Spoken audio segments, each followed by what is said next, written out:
Hello, folks. It's Arjorie, and you are listening to Why We Do the Work. I have Mason with me again here today to finish up the conversation that we started last episode. This is the second part of that. I want to be sure to thank Beyond Toxics for sponsoring this show, and you can always reach me at aab@beyondtoxics.org. So, like I said, Mason is here today for a continuation of the last conversation about gas stations, leaking underground storage tanks, some of those health impacts. So we made these two parts because it's such a complicated topic, and we feel that we were not able to really get into what's happening locally. So that's why we broke it up into two parts. And Mason, thank you for that suggestion. And I guess I want to start this out with a little bit smooth and easy. So I want to just ask, what was your good thing that happened? It doesn't have to be this week. It doesn't have to be yesterday. It could have been something that happened a month ago.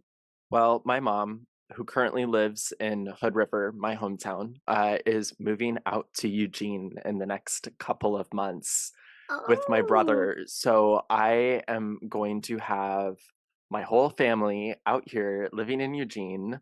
And I am so excited because it has been 3 years since we've all lived in the same town. We all spent one summer while I was in college, living at my mom's cabin. And so, anyways, it'll be the first time in a few years that all of us have lived in the same city. And we're just looking forward to standing family dinners and stuff. And she came out and looked at some houses yesterday. So we were just really excited about that. And I can't wait to see how that evolves. oh my gosh, I love that for you. What made them decide they wanted to move here? Were they like, we're just ready to get out of this area. We want to be somewhere closer to Mason. Yeah, we love Hood River and the Columbia River Gorge, but it's a little bit small. And my mom has lived there her whole life, Mhm. except for a short stint in Denver. And so I think she's just looking forward to being in a new environment, slightly more, urban, and just new job opportunities and stuff. And then my brother is just kind of a go with the flow dude. So he's like, Yeah. sure, I'll come out to Eugene, why not? And my sister also lives here, so obviously, I think she's looking Oh, forward to living great. near her and I. Her kids. That's wonderful. I Yeah. know she's super excited about that.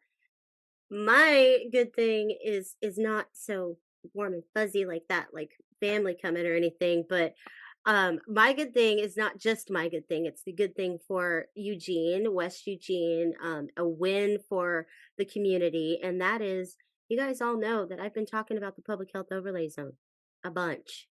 Well, it's not completely implemented yet, but on October 18th of 2023, City Council voted unanimously to ask city staff to make a draft of incorporating public health into their land use codes. Hopefully this will be citywide, right? We wanted it to start in West Eugene, and that's where we started this whole fight with. But if it's citywide, that's awesome because the rest of the city needs to be protected from polluters as well. But for now, we are working behind the scenes. We're doing whatever we can to do to support the movement of the city to be able to help get this implemented. It is a brand new thing, and they're not calling it the Public Health Overlay Zone. And I think they're calling it Public Health Development Standards. But Got it. we've been calling it the PHAs. We've been calling it Public Health Overlay Zone. That's how you all know it. But that's a really super great win, and it's like a historical win for West Eugene and for Eugene as a whole. So it's awesome that you all have been able to hear and listen to us talk about this, and me talking about getting it in zone. Well, it's on its way to doing that, and it's not completely implemented, but the conversation is definitely there, and it's a definite win for Eugene. So that's my good thing. And, I know that you're excited about it too, Mason. We've been working on that ever since you started working there, ever since I started working there. We've been doing public health overlay zone, and it took a long time, a lot of testimony, a lot of meetings with elected officials, a lot of pull from the community. And I just want to thank the community for doing that because it wouldn't have been able to happen without the input and the feedback and the tirelessness of the community. So thank you, Eugene.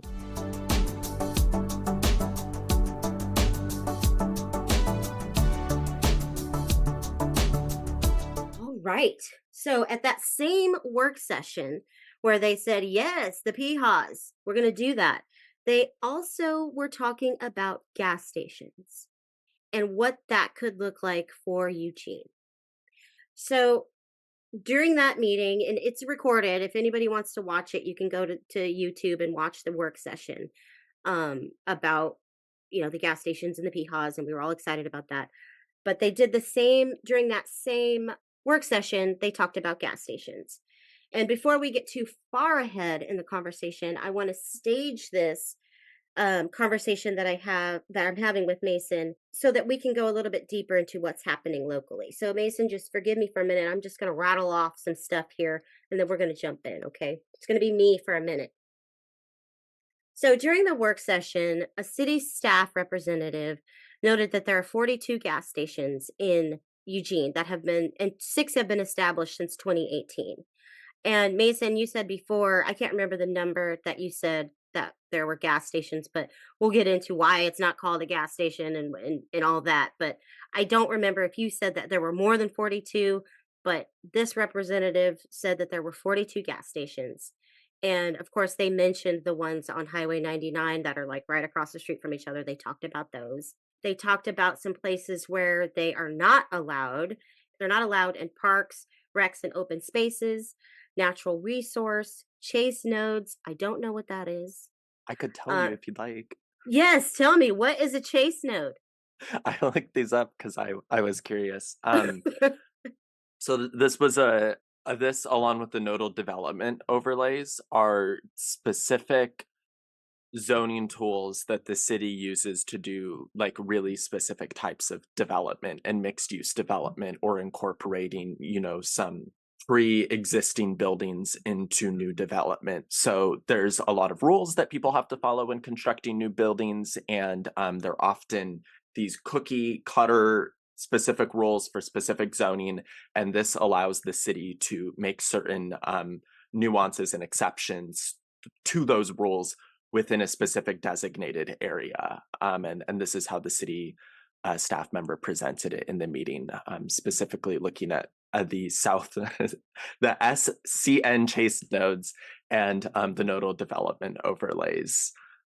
So I know they're kind of funny and a little bit in the weeds, but they work similarly to these other overlay zones that you have mentioned, like the Hmm. downtown riverfront, Hmm. which allows for a lot of mixed use development, and the Broadway and East Campus overlays, which prohibit certain types of development, such as gas stations, especially in East Campus, is one example. And that's because that neighborhood came together and said that we don't want any sort of automobile infrastructure like car mechanics or gas stations in our neighborhood because it will negatively affect the character of it.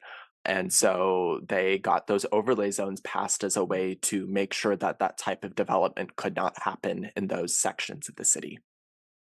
I wonder how long it took them to get those overlay zones happening. Me too. It's not something I ever really looked into, but Yeah. I totally had the same like how, what, where, when. Yeah, Yeah, who voted it's on it? Like, what was there testimony involved, or was it just because it's a in an area that's a little bit more affluent than the areas that we are talking about? So maybe there was a lot more participation in that we don't see. So he also went on to say that there was no definition of gas station in the land codes, and he said that, and this is something that we talked about as well, Mason. He said that because they're not just selling gas in these places. Some of these places are framed in a convenience store. So they call them service stations because most of the time they're attached to stores. And generations past, they have been attached to car shops. Like, you'll see in like the 1950s movies, and there's a guy with the cigarettes rolled up in his shirt, and he's working in the shop, and there's also gas there. So they used to call those service stations. It's also important to note that the city isn't the only entity in charge of gas stations. Each focuses on different points of gas stations, and that these are happening in conjunction with the land use codes. So the places that the representatives mentioned were federal, which is the EPA, and then we have state, which is DEQ. We have local, which is LRAPA, and that is Lane Regional Air Protection Agency, and they regulate the air in Lane County. The Eugene Fire Marshal is also involved in that, and Eugene Building Permit Stations is involved in that as well. So, could you tell us a little bit about what each one of these entities does and what they have to do with gas stations in the first place? Yes, and I'm going to keep this fairly broad for the audience. So, at the federal level, we have the Environmental Protection Agency, or the EPA, and they are tasked with administrating rules as set by Congress and the White House, right? And so, one of the most famous rules that we spent a lot of time talking about last episode is the rules for cleaning up leaking underground storage tanks. That was a federal policy, and it was created by the EPA, and the Department of Environmental Quality in Oregon was in charge of creating a set of rules and policies that meets the EPA's expectations in regards to cleaning up leaking underground storage tanks. So the EPA determined a framework through which leaking underground storage tanks need to be cleaned up, how it needs to relate to public health and land use, and that there needs to be some sort of financing mechanism for it. And so the DEQ did this, and they created their underground storage tank cleanup program, and it is funded by pollution liability insurance. So in Oregon, we require gas stations purchase some liability insurance for the pollution that they might cause, or that they show that they are able to pay for a cleanup in another fashion. But the liability insurance I refer to is by far the most common one, with over 90% of service stations doing it via that route. Separately, we talked about ambient air quality problems last episode and how volatile organic compounds can escape from fuel storage and get into the air around and affect people. And so both the EPA and the DEQ have a rulemaking committees that suggest different practices for gas stations to adhere to, and sometimes do a little bit more than suggest and say that they have to. And so these are pollution control devices, and they are placed in regards to infrastructure of the tank itself where gas is stored, and also the pump technology that gets the gas out of the tank and into your car. And so the nozzle types often have various pieces of engineering that help reduce the amount of volatile organic compounds, and those are regulated by the DEQ and by the EPA. And then at the local level, the Lane Regional Air Protection Agency is in charge of administering those regulations and making sure that they are being complied with. And so it does that on the Lane County level, which Eugene is inside of. And lastly, you mentioned the locals or other local organizations, such as the Eugene Fire Marshal. Hazardous substances have to be stored in a safe way, and they have to be clearly marked, so that if there's a fire or emergency, an emergency fire worker who arrives on site is immediately able to look around for key context clues and see, oh, there's fuel stored here, which means we need to be worried about explosion. Or, oh, this is stored here and we need to be worried about, evacuating the surrounding population. And so the fire marshal certifies that.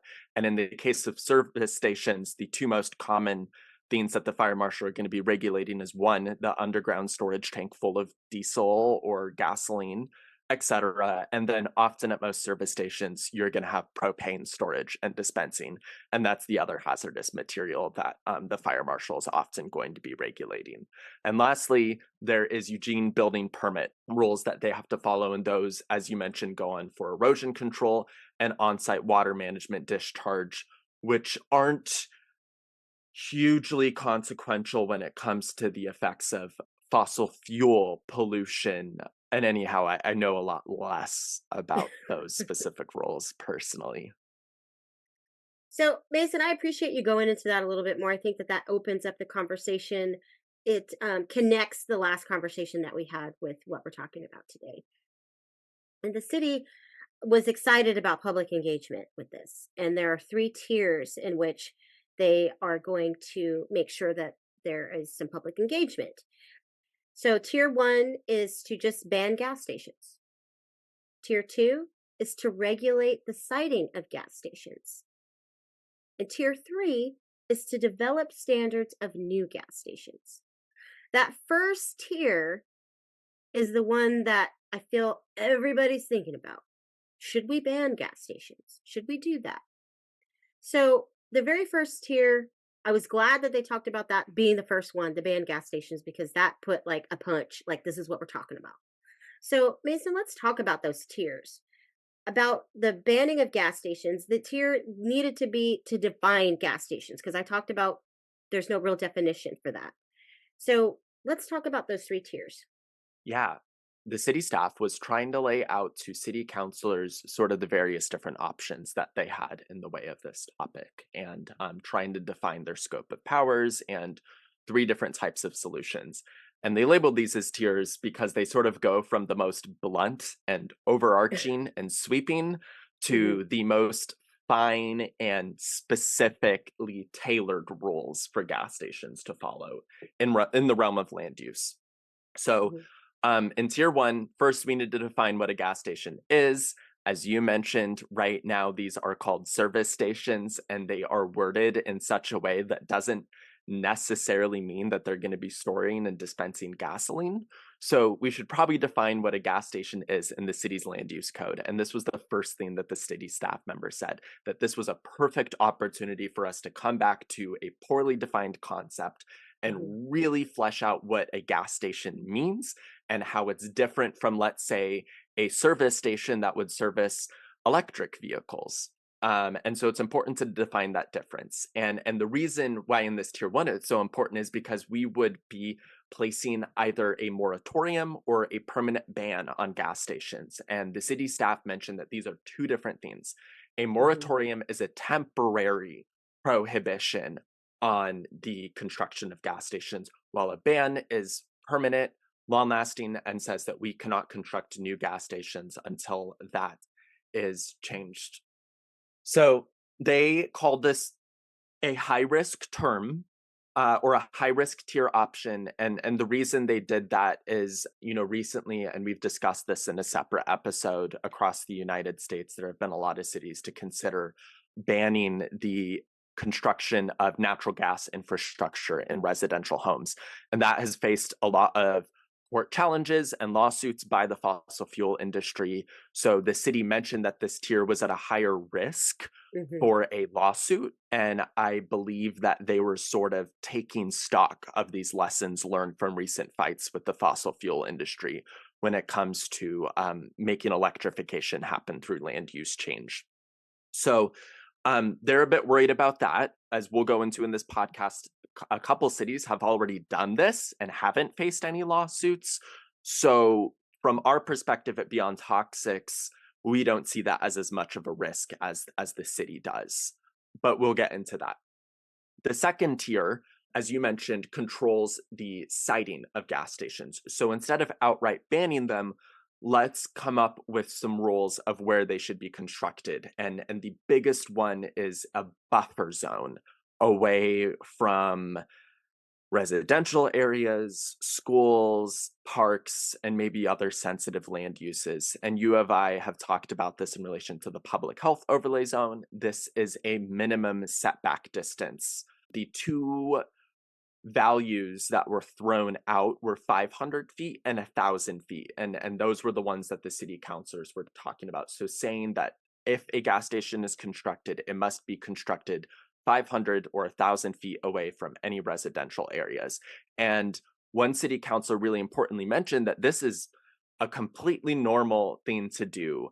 And she used the example of marijuana dispensaries are required to be constructed 1,000 feet away from any residences or schools.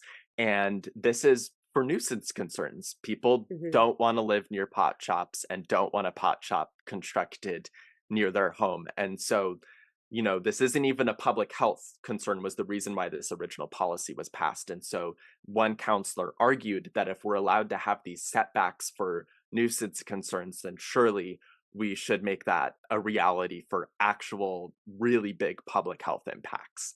And the last one that you mentioned are tier 3, and these are special standards for specific types of uses within a certain zoning type. So this would be for defining gas stations, right? And so it would say any gas station constructed has to follow these rules. It doesn't decide where they're located. It doesn't ban them, but it says that once you locate, you've got to follow these. And so that might be creating minimum setback distances from the sidewalk, which is the minimum distance that a building is constructed away from a sidewalk. The size and scale limitations, so limiting the number of fuel pumps or requiring that electric vehicle charging infrastructure is built alongside fossil fuel refueling infrastructure. And I am guessing that we are going to get into the pros and cons of some of these. And Yeah. Thank you, Mason, for getting into that. I think that that is important for folks to understand from last episode and this episode to really get a vision of what it is that this what we're talking about here and what city council is talking about.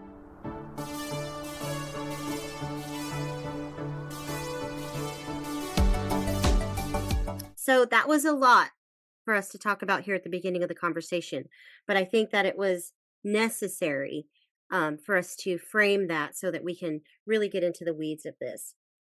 So, Mason, during the work session and just a little bit ago, we talked about those tiers: tier 1, tier 2, and tier 3. Tier 1 is no gas stations. Tier 2 is where these gas stations would be. Tier 3 is how those gas stations are built. So, Mason, when we were watching that work session, were there any comments from council about any three of these tiers? yes. So, in terms of tier 1, there were 2 options that were considered. And if I recall correctly, I don't know if there was a motion made in the way of this tier, but this was about banning or temporarily banning through a moratorium the construction of gas stations at all. So the council kind of considered they were the most hesitant about banning outright and permanently banning the Hmm. construction of gas stations outright, but they seemed a little bit more warm to the idea of temporarily banning the construction of gas stations until we figure out what we as a city want to do about this. And you and I, through our work, have advocated that we should, at minimum, place a moratorium while we figure this out, because there are gas stations being constructed really close to residences and right across the street right now. Hmm. And we do see an immediate public health benefit by hitting the pause button while we deliberate on this instead of allowing more to be constructed in the meantime. Yeah. So that, yeah, I was excited that city staff said it's a possibility. We'll look into it. They didn't say no, we're not going to do that. They said it's a possibility. So I do want folks to know that I think that city is trying. What about tier 2? Was there a motion made at all about that?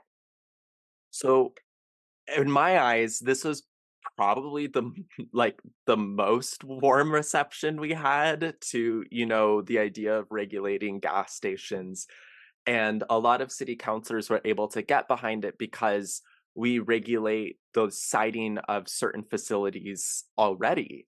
Use the example of dispensaries, right? Dispensaries are required to be constructed 1,000 feet away from residential areas and schools. So people didn't want people selling marijuana or smoking it, nearby their residence or the school. And for largely nuisance reasons, this policy was passed. And so a couple of counselors said that, we're talking about real public health consequences and higher rates of cancer for kids and, increased burdens of asthma and other respiratory illnesses as a direct result from just living near perfectly functioning gas stations. And so they thought that a 500-foot or 1,000-foot buffer is a perfectly reasonable ask and regulation for the city to do in terms of a tier 2 regulating where gas stations are cited. And this is based on scientific evidence that shows there are heightened levels of benzene and other volatile organic compounds at least 525 feet away from gas stations. So this number is, not just pulled from thin air. It was really well thought out. And I think that's why the city councilors made a motion in this direction. And that's, I think, where we saw some of the most support for this type of policy in terms of real public health impacts. So tier 3, Mason, that was the how these gas stations would be constructed. What and so when we were watching that, when you saw that, was there anything that was a highlight for you during that tier 3 when they were having that conversation? Did anybody at council mention that? Yeah, and so I would say, next to tier 1, this was also one of the most contentious discussions. And this was a requirement to construct electric vehicle chargers based on the amount of gasoline pumps. So saying that for every gasoline pump, you must have one electric vehicle charger, or for every two pumps, one electric vehicle charger. And this policy is inspired by actually what Germany has done, and they have required this in all of their gasoline service stations. Um, and the reason why this was really critically received is because people are, according to most analysts and people who look at economic behavior, there is very little reason to believe that people will be driving to like a service station to charge their electric vehicles and will instead prefer to do it in parking lots of shopping centers or at their own home. And people will be unlikely to be willing to sit at a gas station, not a very pleasant environment to be in for 30 minutes while their vehicle charges. And this negates a lot of the public health arguments and concerns of sitting there and being exposed to volatile organic compounds. If I'm sitting charging my electric vehicle at a gas station, I am breathing in heightened levels of benzene and volatile organic compounds for 30 minutes. And so a lot of counselors were sort of just very turned off, if you will, by Yeah. this Yeah. idea. They were very like, oh, I would never do that myself, and I have Yeah, an why would I electric wanna sit vehicle. in my car and smell gas is what one of the counselors said. Nobody wants to sit in their car and have their vehicle charged up sitting at a gas station. Like, doesn't that, like, not even talk about public health? Like, aren't we talking about public health here? So you want people to sit in a gas station and charge their car? That was a conversation.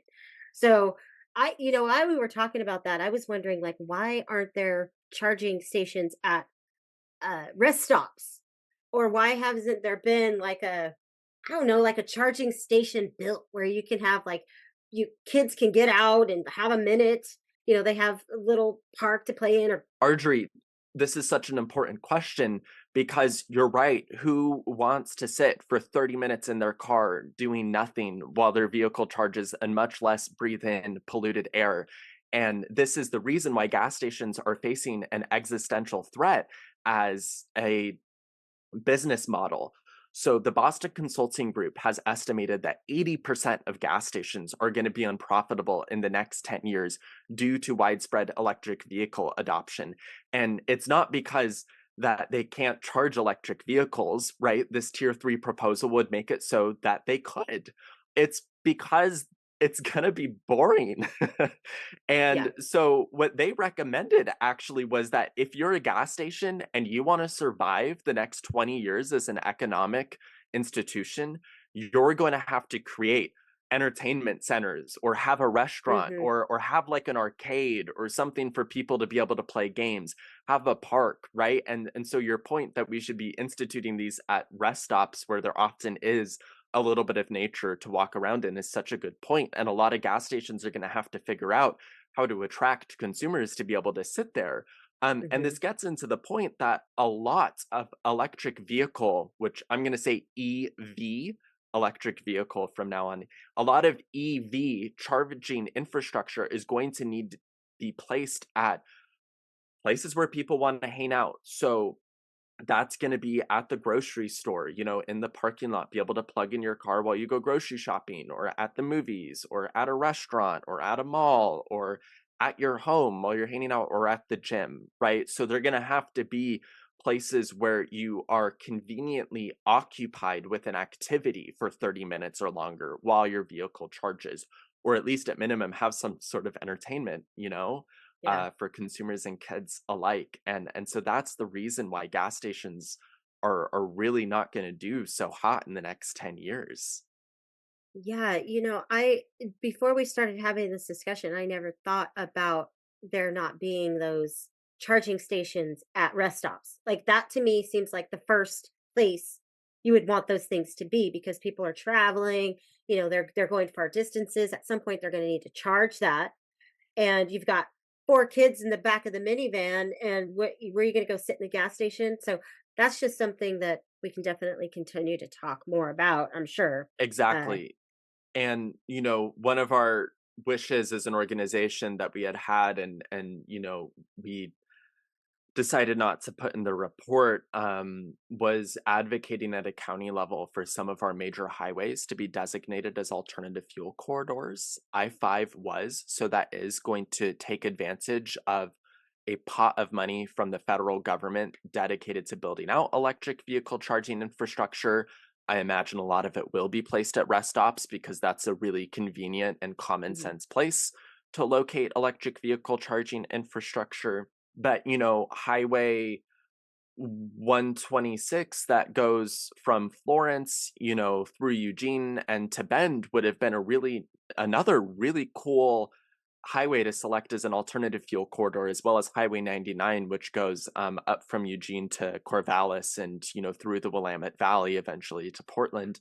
Would have been another really great location. And the reason we omitted it from the report was actually because a lot of the money is already earmarked, and there'll be need to be more money made allowed for mhm. this program before more corridors can be assigned. But you know it that we'll be there encouraging the city and county to do this if and when more money is made available. Yeah, for sure.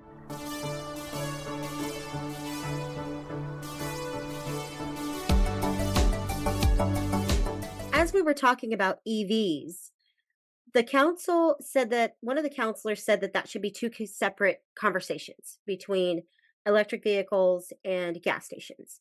And how do you feel about that? Do you think it should be two separate conversations? And what are some of our asks or recommendations that you were talking about in the report? Well, we primarily, advocated for the moratorium, and that's because this is likely going to have the most concrete and large impacts on public health by preventing the construction of future gas stations. We're going to prevent all of the public health impacts by those emissions that escape.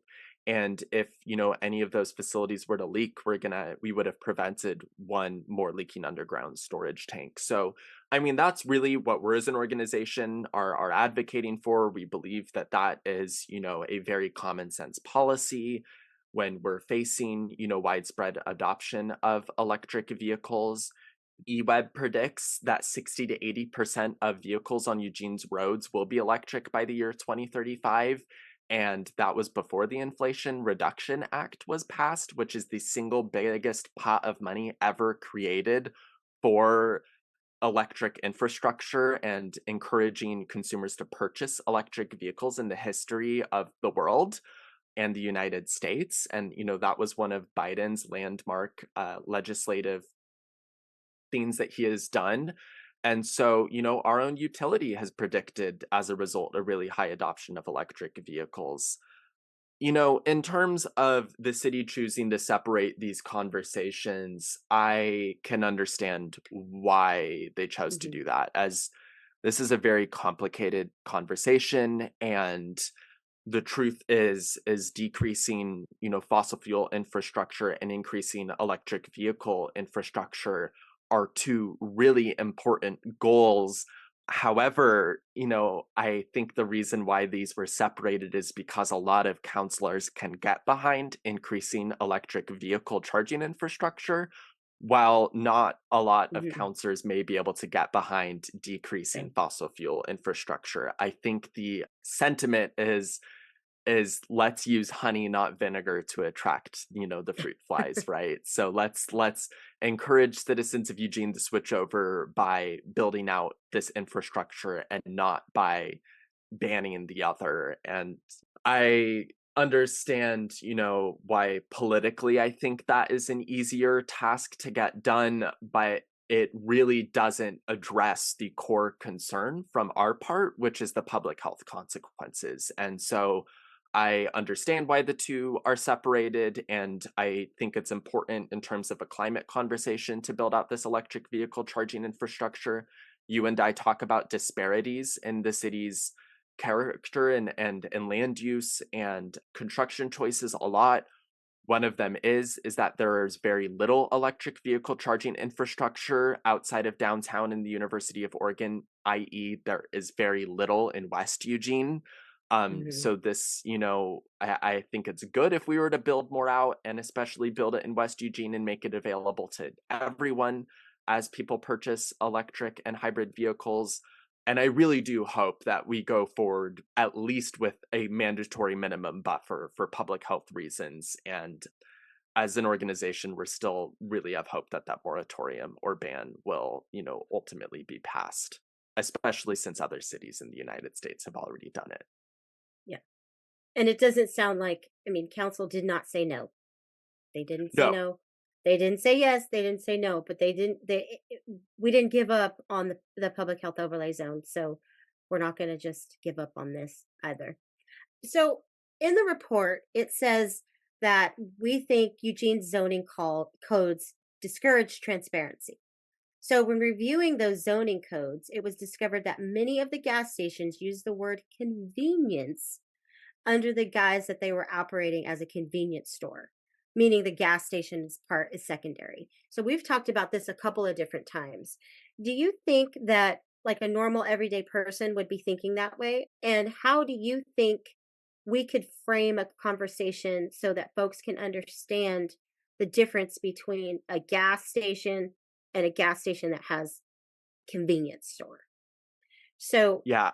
I go think ahead. this goes back to, the service station Hmm. definition and the way land use policy is done in the city of Eugene. And I think the best way to explain this is sort of to imagine, the public input section of this. So, you know, when a city is approving zoning changes or certain types of construction, there are often times for public input regarding a certain topic. And so gas stations are what's called an allowed use in C2, commercial 2 zoning.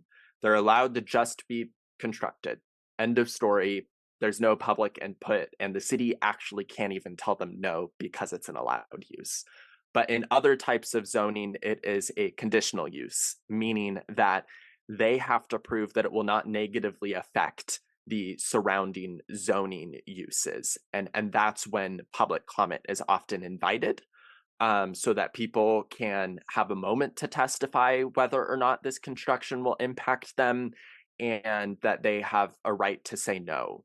And so you're right to say that when this happens, that the word convenience store is often used, and then the service station is listed as an accessory use, meaning it's not the primary use, but Hmm. it is a use that will come along with it. And so if you receive an email or a letter in the mail from the city council that says, hey, someone is looking to build a convenience store across the street from you, as you pointed out, you're probably gonna be down. I mean, I'd be Yeah. excited to have a place where I could purchase some snacks or, get some milk I, just happen to need for a baking recipe, or I ran out of dish soap and maybe they have a small thing of dish soap Yeah. there or Yeah. whatever, or if Yeah. like energy drinks are Convenient. your thing. Yeah, Convenience. convenient.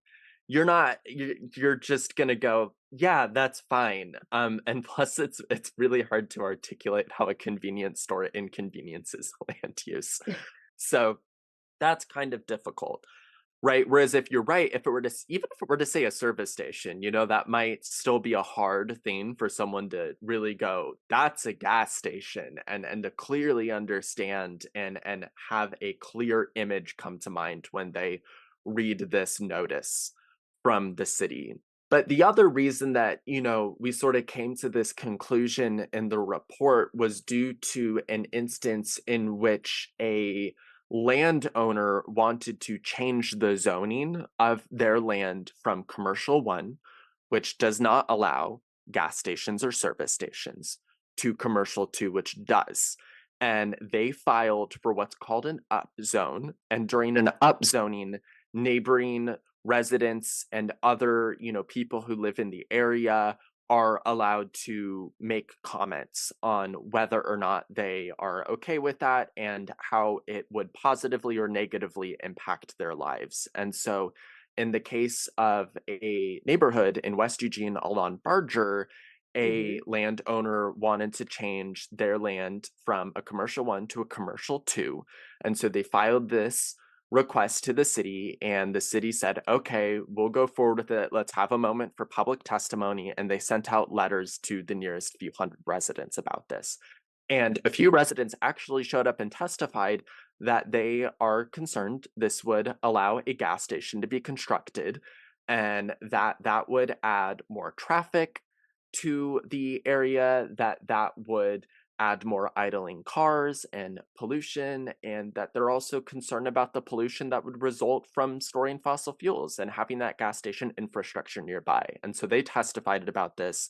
And the lawyer that was representing the landowner who wanted to have the zoning change go through told the city that while they understand the concerns that the citizens are poising, as the city's land use code is written, these are Mm. not concerns that are allowed to be considered by the city when considering an upzoning change. So basically, he was able to say, when we read the law, their comments are off topic and are conjecture and not relevant to the matter at hand.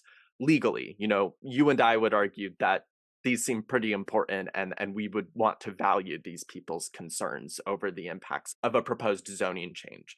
So the city said we can't consider these comments, and so because there were no negative comments recorded that are legally considerable, they approved the zoning change.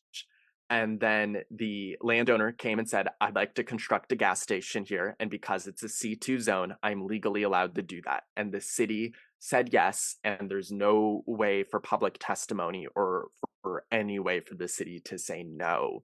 So if I were on the receiving end of this as a resident, I'd be pretty discouraged. And Mhm. so that's why we came to the conclusion or report that it discouraged public input in this specific instance. And, this is a concern, for people who we want to be able to have a voice in what their community looks like. And it's especially concerning when we think about these other overlay zones that already prohibited Mhm. construction of gas stations, right?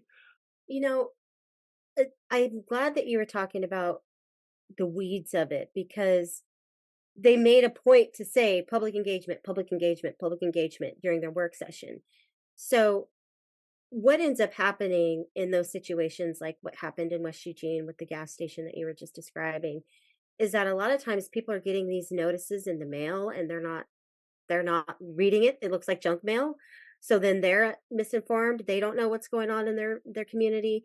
And unfortunately, it's easy to be able to just construct something because nobody's really saying anything about it. I'm proud of those two people that went and did testimony, but everybody doesn't do that. And everybody doesn't just look and be like, oh, wow, what did Beyond Toxic say about this in their report? Whoa, maybe I should say, I don't want this gas station near my house. Why didn't I know about this? Because they went ahead and built that gas station.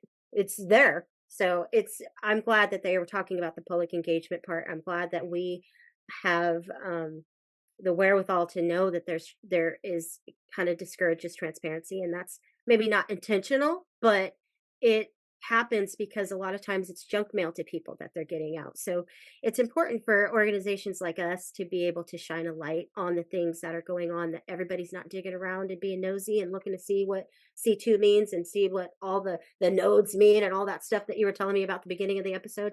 Everybody's not doing that. So that's how people keep continually get impacted by pollution, because a lot of times people think, oh, well, somebody else is doing it, somebody else has got it. And I'm guilty of having said that before working with Beyond Toxics. I'm guilty of living in West Eugene and saying, oh, well, there's a gas station there. Well, somebody's talking about it, right? But everybody starts to think that way, and then nothing gets done, and then there's a gas station in your neighborhood. Or in this case, they did show up and comment, and Yes, because they don't have the time and expertise to know the weeds of the legal system, to your point, they weren't able to have anything done about it because it's such a complicated land use system. and that's discouraging. I mean, that's like, okay, well, now I can't do anything about it, and that makes you not wanna do anything about anything because it's like you don't lost that trust of, "We're supposed to be taken care of, and somebody's supposed to be doing this," and then you just get in a sacrifice zone, like what's going on in West Eugene.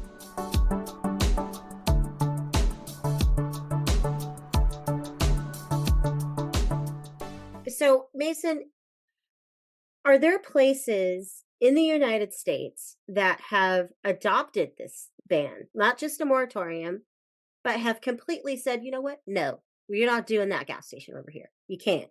Is there a place in the United States or anywhere that you know of that has done that?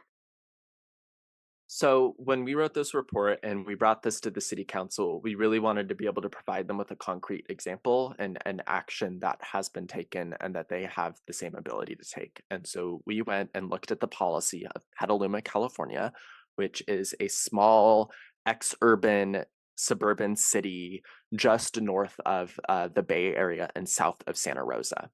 And so a city had done a number of things that we've talked about today. One, they defined a service station and they said a service station is anything that fuels cars. And then they did sort of a mix of this tier 1 and tier 3 thing we were talking about where they said at service stations we can no longer have the construction of additional fuel pumps or construct new underground storage tanks for fossil fuel storage, but they left the door open for hydrogen, which might be a really unique fuel used for long distance transportation for heavy freight like semi trucks, etc. And they also allowed there to be electric vehicle charging infrastructure built at service stations that exist or at ones that are constructed.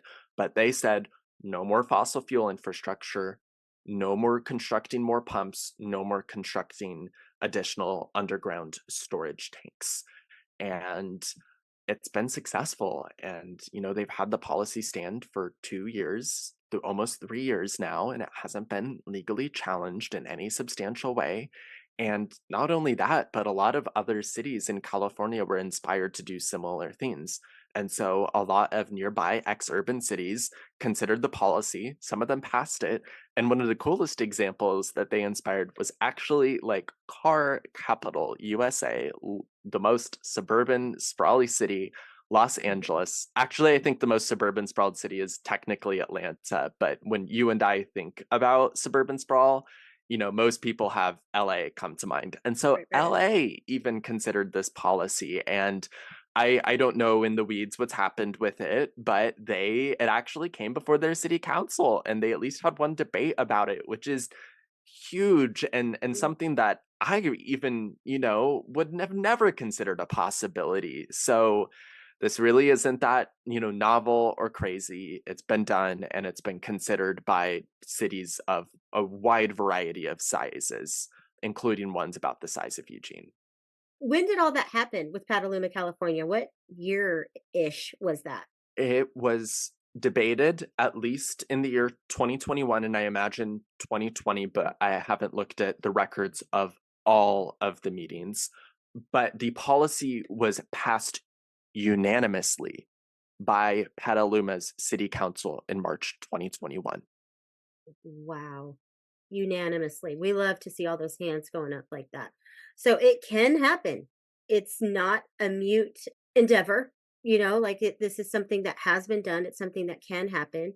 It did happen with the public health overlay zone. I'm hoping that that can be a model for other communities in Oregon and worldwide, statewide, all the things, because I think that it's necessary. So I think that this is also something that can be done as well. And I don't know how much testimony we have done on this at city council. So I think that maybe some of those talking points. We can take some talking points out of the report and get a little cohort of people together that want to that have passion about this. There needs to be testimony. There needs to be that outreach of people saying we don't want this, because that's how it gets done, is to have the people who actually live in these communities say something about it, like the folks that came and testified for that gas station over in West Eugene that didn't need to be there.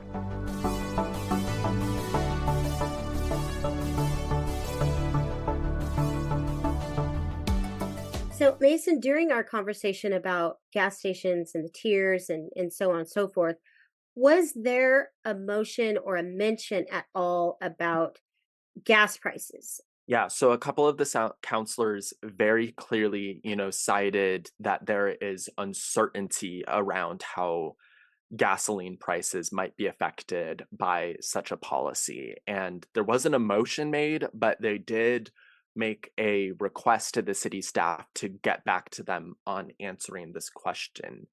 And some of the questions that were asked is, well, how many gas stations does Eugene have compared to other cities of its size? And could banning gas stations, raise prices for residents, and would that cause any problems? And so I took a very cursory look at some of these questions because I wanted to find out for myself.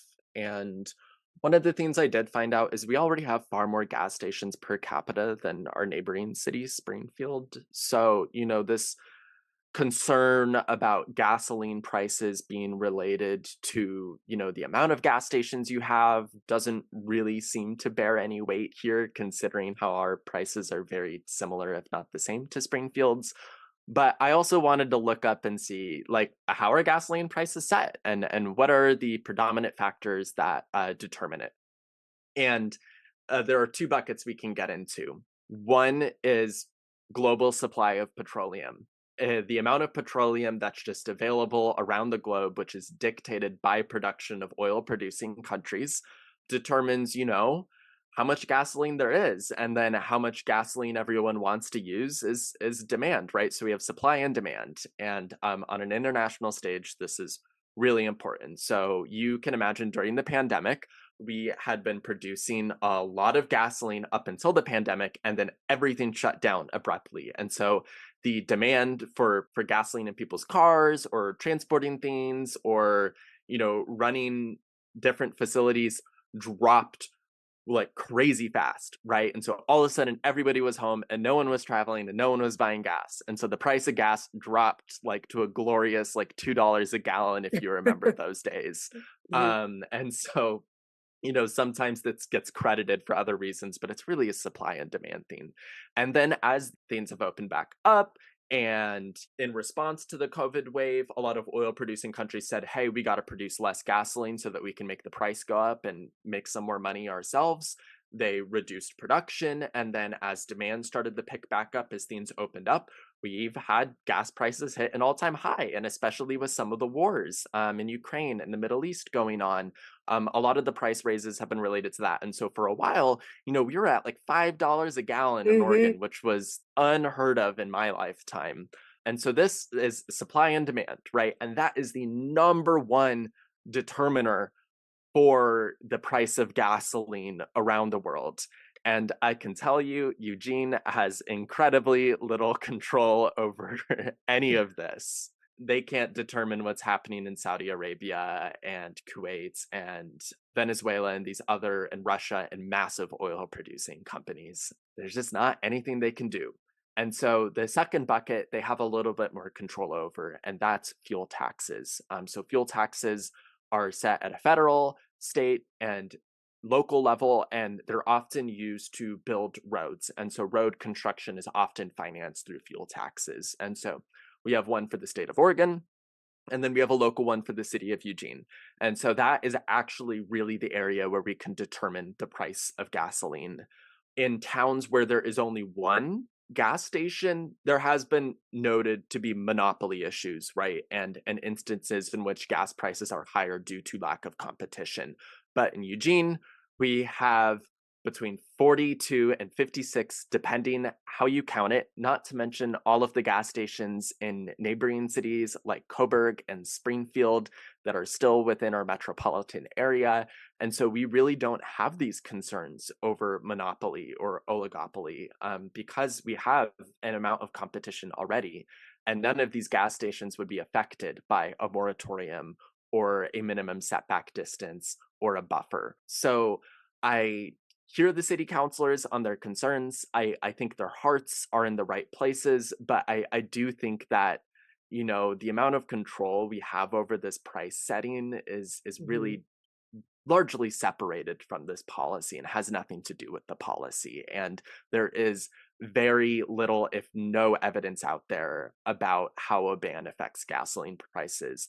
And so when city councilors get up and say this, I hear they're concerned, but I would also like to point out for the audience that they weren't citing any studies or citing evidence from economic institutes. So I think the concerns are valid, but I also think that they're not related to this policy specifically. So, Mason, this is a lot to digest. This is it's a high level conversation that I think that you were able to explain to me a lot more about what's going on with city council.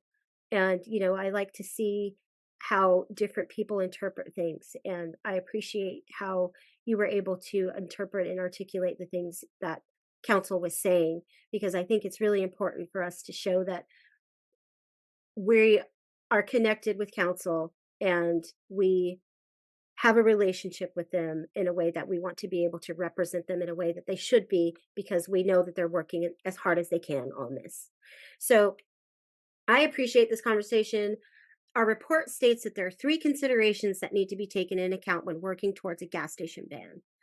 There are economic risks, public health, and Eugene's commitment. Can you tell me a little bit about that statement, why what we meant by that in the report? And do you think that those would be great talking points with Mayor Venice and City Council for testimony? Yes. So the 3 points that we wanted to make is one, public health risk, right? And we talked a whole lot about this in the last episode in relation to ambient air pollution and leaking underground storage tanks. And so placing a moratorium and or a permanent ban on a gas station would prevent a lot of those risks from being created from the construction of new gas stations.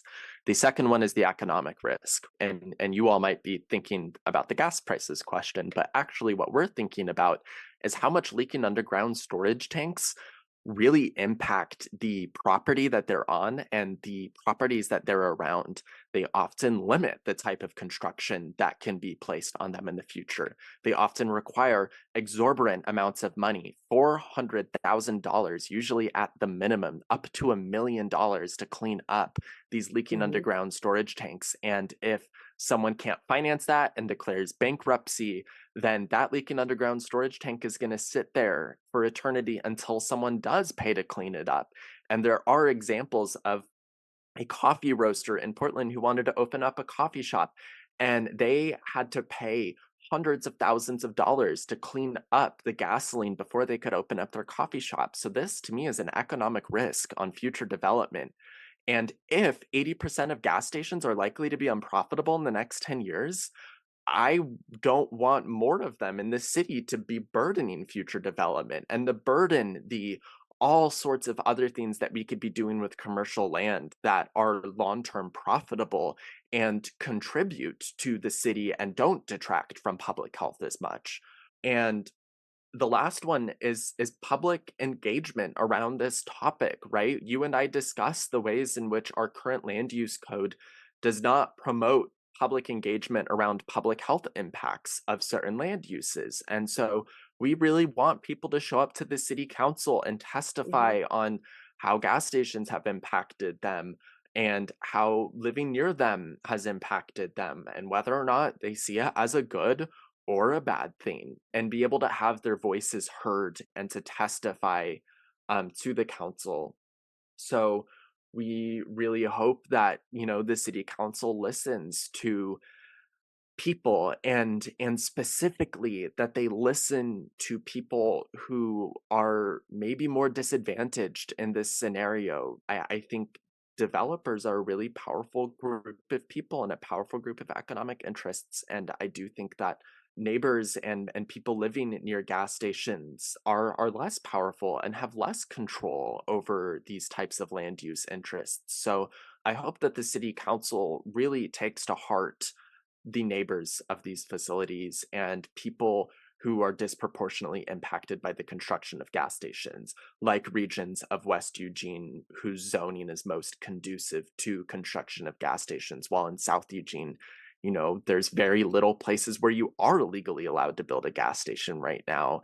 And in East Eugene, around campus, which already benefits from a ban on the construction of gas station and doesn't have to worry about the public health consequences of these. So I hope that we have robust public engagement and that we listen to the most impacted voices.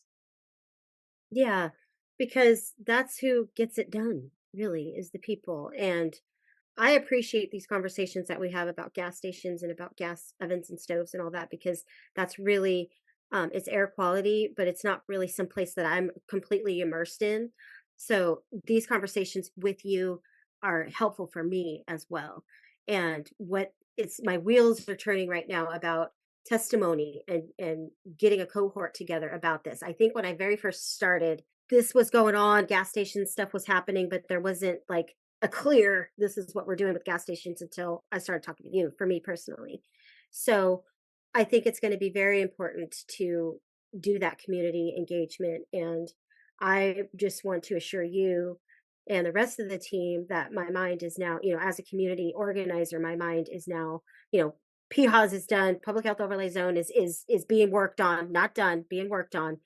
And I think this next step for me, besides all my work in West Eugene, is to support you with this and all the work that you've done with gas stations and stoves and things like that. So I appreciate that.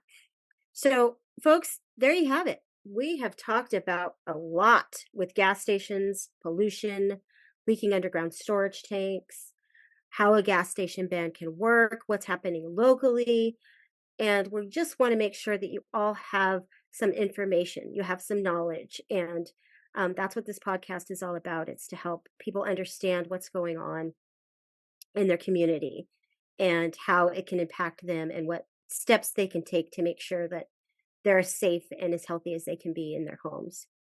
So, and I also want to clearly state that we are appreciative of all the agencies and elected officials who work on these matters. This work is hard. These issues are important, and they're difficult decisions to make, and they take a lot of conversation. So, shout out to all the agencies for the work that you do, and reach out to us whenever you need some support because that's what we do. We do people.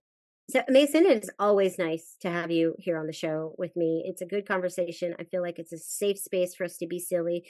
This portion of the conversation was a little bit heavier, I think, because it was getting into emotions of counsel.